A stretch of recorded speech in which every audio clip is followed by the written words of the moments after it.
Good morning students, class 12th subject economics chapter number 5। Last lecture में हमने क्या discuss किया था? ह्यूमन कैपिटल और ह्यूमन डेवलपमेंट के बीच में हमने डिफरेंस किया था।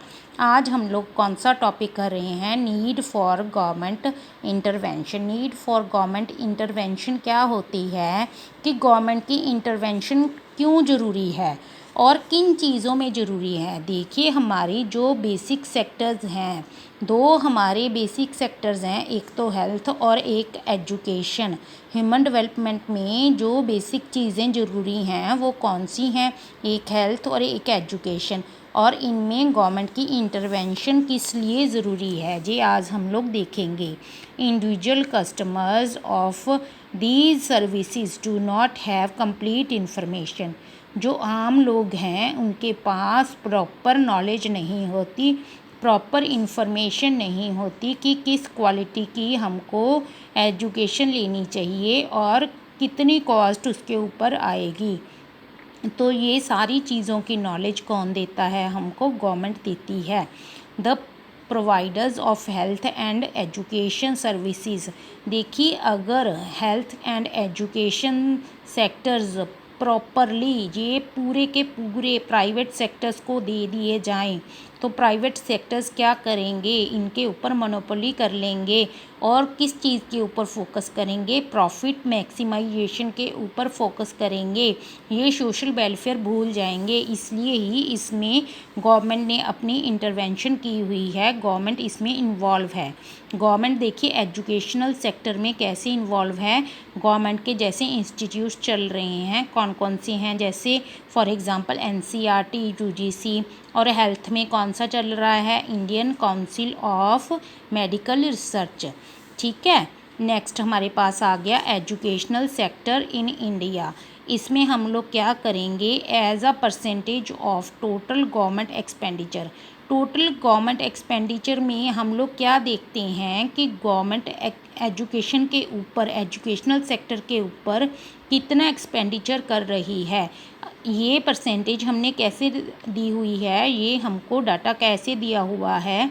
ये हमने देखा है कि अगर मान लीजिए गवर्नमेंट 100 रुपीज़ खर्च रही है, गवर्नमेंट सारे ह्यूमन वेलफेयर के ऊपर 100 रुपीज़ एक्सपेंडिचर कर रही है, तो 100 रुपीज़ में से 1952 का हमारे पास डाटा है, तब कितना एक्सपेंडिचर कर रही थी एजुकेशनल सेक्टर के ऊपर? 7.92। और 2014 का हमारे पास डाटा है, तब गवर्नमेंट कितना एक्सपेंडिचर कर रही थी? 15.7।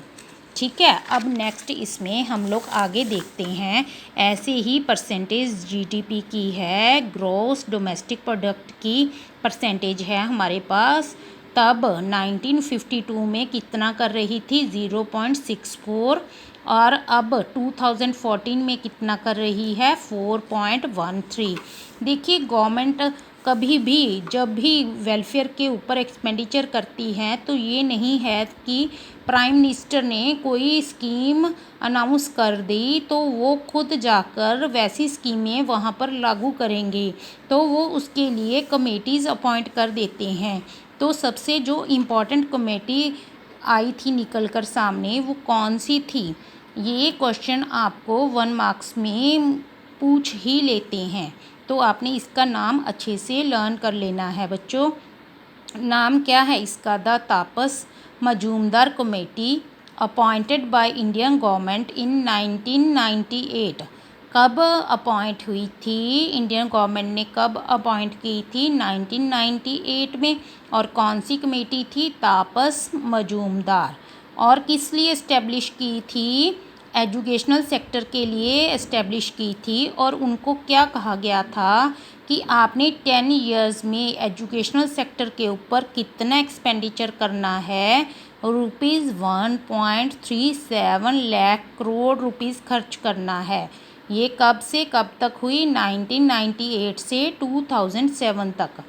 तो इसमें किस एज ग्रुप के बच्चे इंक्लूड किए जाएंगे? 6 to 14 ईयर्स के बच्चे इसमें इंक्लूड किए जाएंगे।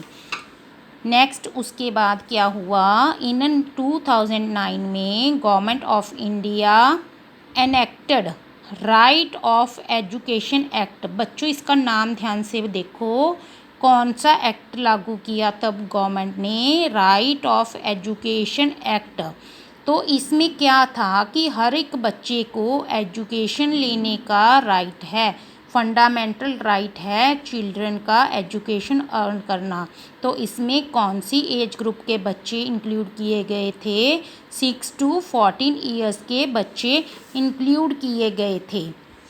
तो ये हमने यहाँ पर देख लिया, यहाँ तक देख लिया ये सारा।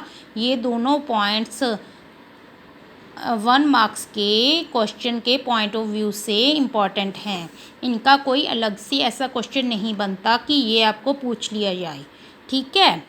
तो नेक्स्ट हमारा नेक्स्ट टॉपिक इसमें क्या है? Adult literacy rate, primary completion rate और यूथ लिटरेसी रेट। हमारे पास इसका टेबल भी हम लोग करेंगे, इसका एक टेबल भी है तो वो भी हम लोग करेंगे, बट आज हम लोग इनका सिर्फ मीनिंग देखेंगे।